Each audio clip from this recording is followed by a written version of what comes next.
नए किरदार आते जा रहे हैं मगर नाटक पुराना चल रहा है, और वो भी सियासी नाटक।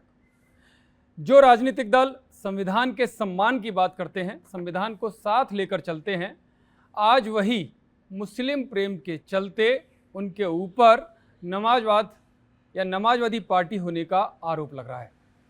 नमस्कार, मैं हूं यतेंद्र शर्मा और आज कड़क की बात कही में हम बात करेंगे समाजवाद वर्सेस नमाजवाद। समाजवाद वर्सेस नमाजवाद इस वजह से क्योंकि जो राजनीतिक दल समाजवाद की वजह से पहचाने जाते हैं, जिनकी विचारधारा समाजवाद की रही है, आज वो मुस्लिम प्रेम के नाते जाने जा रहे हैं। और मुस्लिम प्रेम भी ऐसा कि वो संविधान की धज्जियां उड़ाने से भी बाज नहीं आ रहे।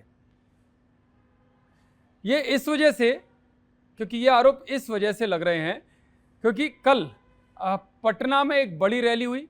उस रैली में इंडिया गठबंधन के तमाम राजनीतिक दल शामिल हुए, यानी कि उन्होंने शिरकत की, और उसमें उन्होंने जो बातें कहीं वो चौंकाने वाली थी।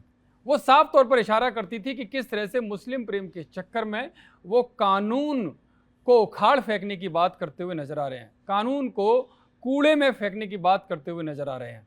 क्योंकि ये जो रैली थी पटना के गांधी मैदान में, ये संसद द्वारा पास जो वक्फ बोर्ड कानून, यानी कि जो संशोधित जो कानून लाया गया, उसके विरोध में ये रैली आयोजित की गई थी। हालांकि कई बार ऐसा होता है कि कोई भी संसद से कानून पास होता है तो कुछ लोग इसके समर्थन में होते हैं तो कुछ लोग इसके विरोध में होते हैं, और विरोध में कई बार धरना प्रदर्शन काफ़ी होते हैं और वो चलते रहते हैं। ये लोकतांत्रिक देश है और लोकतंत्र में यही इसकी खूबसूरती है कि कुछ लोग नाराज भी होते हैं, कुछ लोग विरोध प्रदर्शन इस नाराजगी के चलते करते हैं, लेकिन संविधान के खिलाफ कोई बात नहीं करता, देश के खिलाफ कोई बात नहीं करता, और ना ही वो एक वर्ग विशेष को लेकर इतना प्रेम दिखाता है कि बाकी के लोगों पर इसका बुरा प्रभाव पड़े।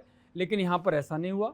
यहाँ पर इन तमाम बातों को दरकिनार करते हुए शरीयत की भी बात की गई, यानी कि इस देश में कोई और तो रह ही नहीं रहा, यानी शरीयत कानून को लागू करने तक की बात की गई। हालांकि सीधे शब्दों में नहीं कहा गया, लेकिन इशारा वही कहता है। पहले मैं आपको बता देता हूँ कि कल हुआ क्या और किसने क्या कहा, और उसके पलटवार पर क्या सामने आया, किस तरह के रिएक्शन सामने आए, ये मैं आपको बताता हूँ। फिर इससे आगे की चर्चा मैं आपसे करूँगा, क्योंकि बड़ी संख्या में मुस्लिम समर्थक इस पूरी जनसभा में नजर आ रहे थे, क्योंकि वक्फ बोर्ड उनसे जुड़ा हुआ मामला है, और ऐसे में उनकी संख्या लाजमी है कि उनकी संख्या बड़े तौर पर इसमें थी।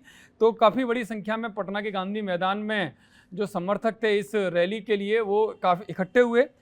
जो तेजस्वी यादव हैं, जो पूर्व उप मुख्यमंत्री हैं बिहार के, आरजेडी के बड़े नेता हैं, लालू प्रसाद यादव के बेटे हैं, लालू यादव के, और उन्होंने कहा इसका विरोध करते हुए कि अगर उनकी सरकार बिहार में आती है या जब भी उनकी सरकार बिहार में आएगी तो वो संसद से पास इस कानून को कूड़े में फेंक देंगे। ये उनकी भाषा है कि जो संसद ने पास किया उस कानून को वो कूड़े में फेंक देंगे, यानी कि बिहार में उनकी सरकार आएगी तो इसको लागू नहीं होने देंगे।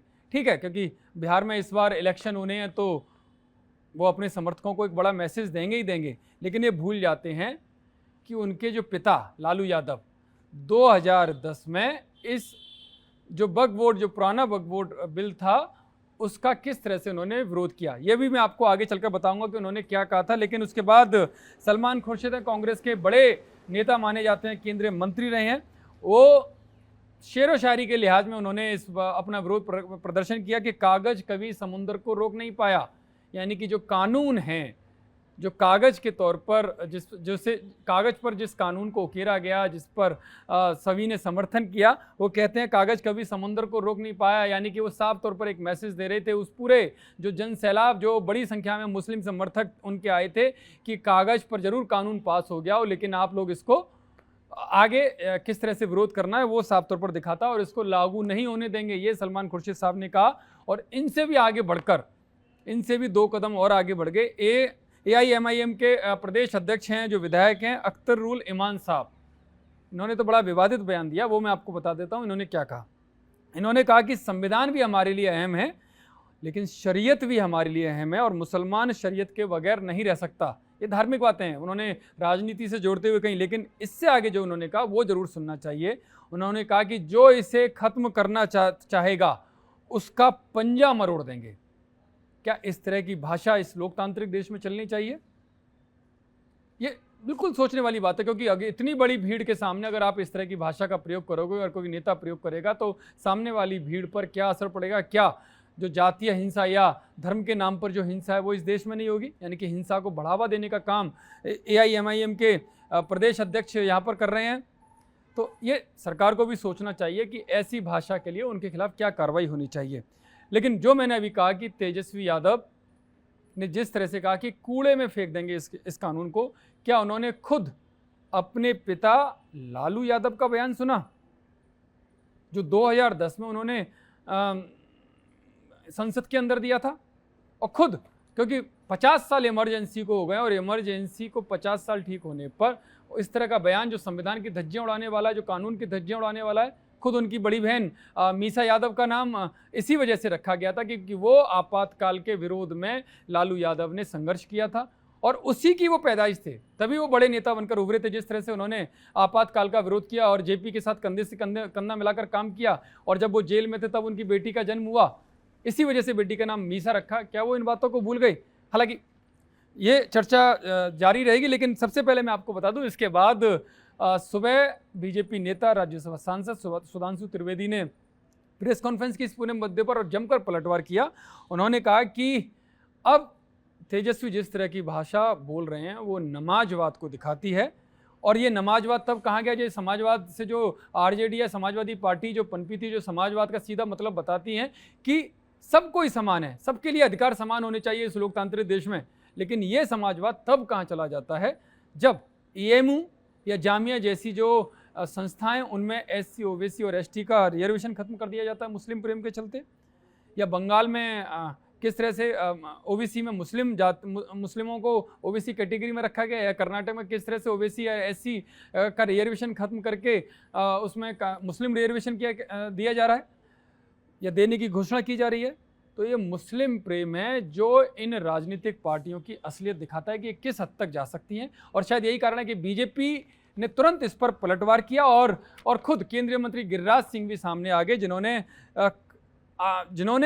तगड़ा तंज कसा इन दोनों के ऊपर और कहा कि यहाँ लोकतंत्र का राज है, शरिया कानून वो किसी भी हालत में लागू नहीं होने देंगे। और जहाँ तक तेजस्वी की बात है तो इनके DNA में परिवारवाद है, और परिवारवाद से ये नमाजवादी हुए हैं, नमाजवाद से ये वोटवादी हो गए हैं, और वोटवादी के चलते ये कुछ भी करने के लिए तैयार हैं। लेकिन यहाँ इस लोकतंत्र में मुंगेरी लाल के हसीन सपने वो नहीं चलने देंगे। ये देश लोकतंत्र से चलेगा, संविधान के हिसाब से चलेगा, और जो संसद से कानून पास हुआ है वो सबको मानना पड़ेगा। तो लालू यादव का मैंने बताया कि 2010 में उन्होंने इसी जो पुराना बिल था उसका किस तरह से खिलाफत की थी, और साफ तौर पर कहा था कि कड़े कानून की जरूरत है, संशोधन की जरूरत है इस वक्फ बोर्ड में। और उन्होंने स्वीकार किया था, उन्होंने कहा था, जो उनका संसद में बयान है, कि जमीन कब्जे के नाम पर भारी लूटपाट हुई है। उन्होंने कहा था कि देखिए कड़ा कानून बनाना चाहिए, सारी जमीनें हड़प ली गई हैं, ऐसा नहीं है कि कोई खेती वाली जमीन है, यानी कि जो महंगी ज़मीन थी, जो मौके की ज़मीन थी वो हड़प ली गई। और उसका उन्होंने उदाहरण दिया कि पटना के डाक बंगला पर जितनी प्रॉपर्टी थी सब पर अपार्टमेंट बन गया, सब लूट ली गई। इसलिए संशोधन बिल लाए और वो उसका समर्थन करेंगे। लेकिन अब क्या हुआ, संसद में सबने देखा कि RJD ने खुलकर इसका विरोध किया, और जबकि लालू प्रसाद यादव ने खुद संसद में खड़े होकर इसके समर्थन की बात कही थी। यानी कि साफ तौर पर दिखाता है कि राजनीति मुस्लिम प्रेम के चलते किस तरह से जारी है। जबकि ये बिल जो बार बार कहा जा रहा है कि गरीब मुसलमानों के लिए है, गरीब मुस्लिम और खासकर उन महिलाओं के लिए जिनकी संपत्ति वक्फ के नाम पर लूट ली गई। और ये भी एक सवाल उठता है कि क्या अगर सर्वे कराया जाए तो इन पर जो वक्फ की ज़मीन जो खुदा के नाम पर होती है, जो ऊपर वाले के नाम पर होती है, वो धार्मिक और सामाजिक कामों के लिए होनी चाहिए, लेकिन उनका कितना उपयोग किया गया ये सर्वे करा लेना चाहिए। कहाँ हॉस्पिटल, कितने मदरसे, कितने हॉस्पिटल या कितने इस तरह की धार्मिक शिक्षण संस्थाएँ कितनी खोली गई। जब सर्वे किया जाएगा तो असलियत सामने आ जाएगी, सबने अपनी जेबें भरने का काम इस पर किया है। और सबसे बड़ी बात जो मैं अंत में आपसे कह रहा हूँ, चाहे वो सीरिया हो, इराक हो, सऊदी अरब, तुर्की, ये वो देश हैं जो कट्टर इस्लामिक देशों के तौर पर जाने जाते हैं। जब यहाँ पर वक्फ बोर्ड नहीं है, यहाँ पर इस तरह का कोई कानून नहीं है, तो भारत में इसको शरिया के हवाले से, शरीयत कानून के हवाले से क्यों आगे बढ़ाने का काम किया जा रहा है, क्यों इसको हवा दी जा रही है?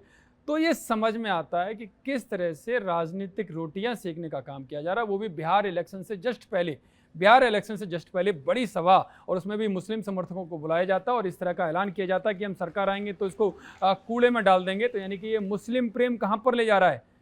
क्या ये देश में जो असामाजिक स्थितियां हैं या जो संघर्ष की स्थितियां, क्या उसे पैदा करने की कोशिश नहीं की जा रही? क्या संविधान के खुले तौर पर संविधान का मजाक नहीं उड़ाया जा रहा? क्या कानून को कूड़े में फेंकने की बात या पंजा मरोड़ देने की बात जो कर रहे हैं, या कागज से समुंदर को नहीं रोका जा सकता, जिस तरह की ये भाषा बोली जा रही है, क्या ये भाषा बोलनी चाहिए केवल चुनाव जीतने के लिए? क्या अपने विशेष वोट बैंक को खुश करने के लिए?